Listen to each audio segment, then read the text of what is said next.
Hola, bienvenidos al canal Boab Medicina. Hoy les presentaremos capas del corazón. Las capas del corazón son una serie de láminas, las cuales su principal función es proteger a este órgano, al corazón, de infecciones y de influencias externas, también como amortiguador de movimiento que pueden afectar su funcionamiento. Estas capas estarán divididas de exterior a interior en pericardio, miocardio y endocardio. El pericardio, que es la porción más externa, estará dividida en fibroso y seroso. El seroso, a su vez, estará dividido en parietal y visceral. Al visceral también se le conoce como epicardio. Entre el parietal y el visceral pasa por el líquido pericárdico, porque hay una cavidad pericárdica. El pericardio es una capa fibroserosa que envuelve al corazón, la raíz arterial que de él parte y raíces venosas que a él le llegan. Como se había mencionado, está formado por dos porciones, fibrosa y serosa. Es un sistema de envoltura y deslizamiento. Es de color blanquecino. Tiene forma de cono o de pirámide hueca. Como se había mencionado, es la porción más externa y está en contacto íntimo con el tejido adiposo en su porción externa y en su porción interna por el pericardio seroso.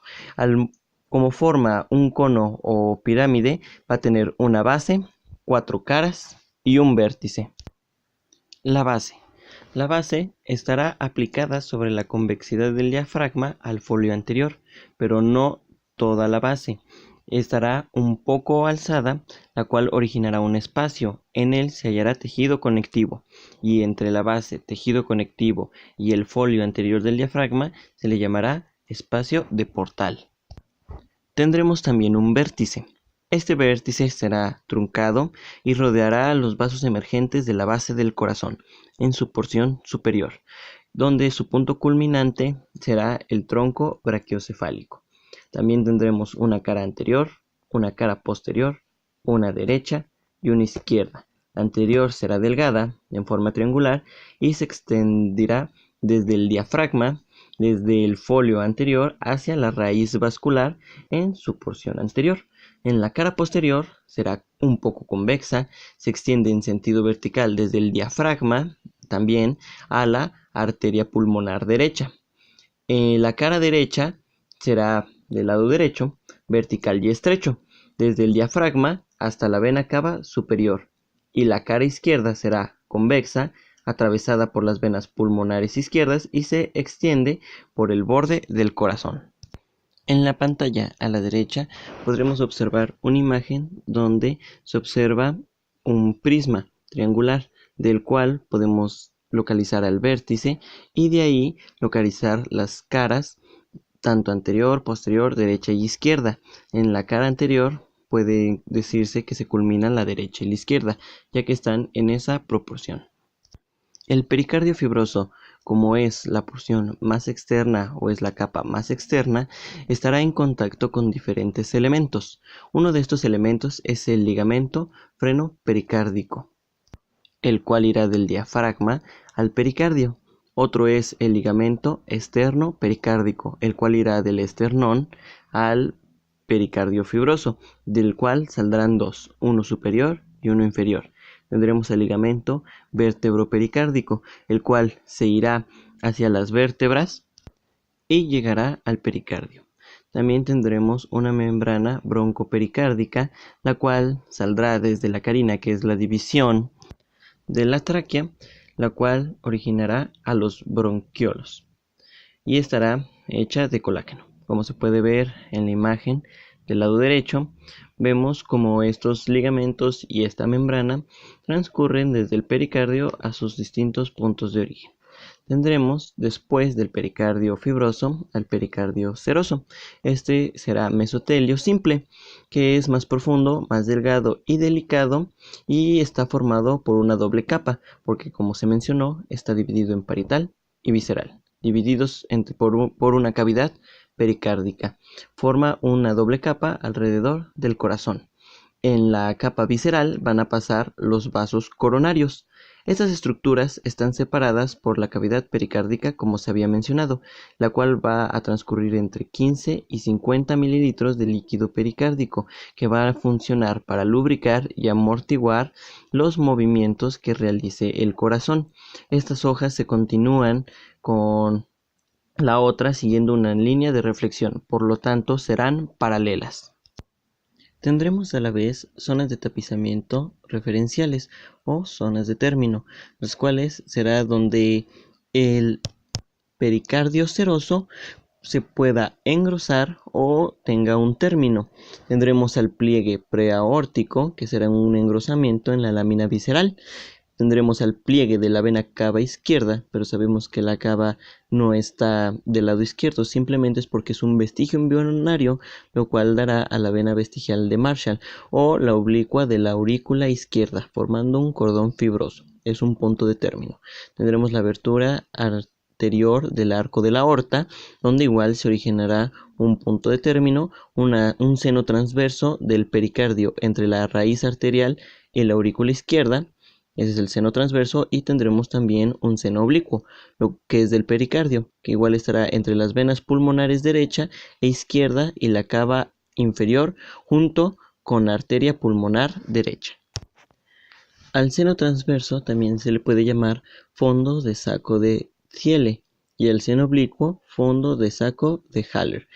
Al momento de quitar el corazón, estos senos se podrían apreciar mejor, pero no solamente tendremos al seno transverso y al seno oblicuo, también tendremos que del seno transverso sale un receso anterior o llamado preaórtico y un receso póstero lateral izquierdo o también llamado interpulmonar, mientras que del seno oblicuo sale el receso posterolateral derecha o retrocava de Allison.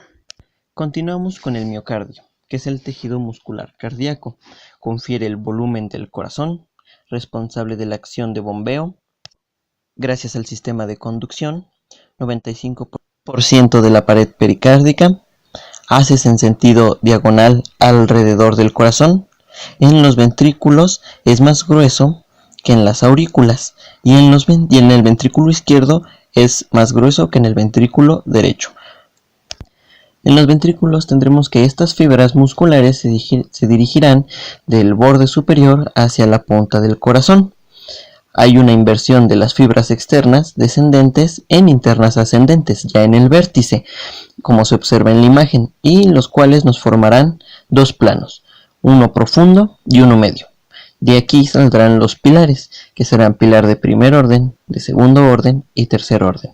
En el plano profundo tendremos a los pilares de primer orden, que serán los músculos papilares, y los de segundo orden, que serán las trabéculas carnosas subendocárdicas, mientras que en el plano medio tendremos al pilar del tercer orden, la cual será una disposición circular y dará un engrosamiento de la pared. Después tendremos a las aurículas. En las aurículas tendremos fibras propias y fibras comunes. Las fibras propias también llamadas anulares y las comunes anciformes. Las propias serán alrededor de orificios venosos y las comunes se extienden de un punto a otro del anillo orificial. Estas, en lugar de tener músculos papilares, tendrán músculos pectíneos. Ahora se culminará con el endocardio, la cual es una capa fina, la más interna, y estará compuesta de endotelio, pero también tendrá tejido conectivo. Esta es una pared lisa, tapizará las cámaras cardíacas en su interior, recubre las valvas cardíacas y minimiza la fricción entre la sangre y el miocardio.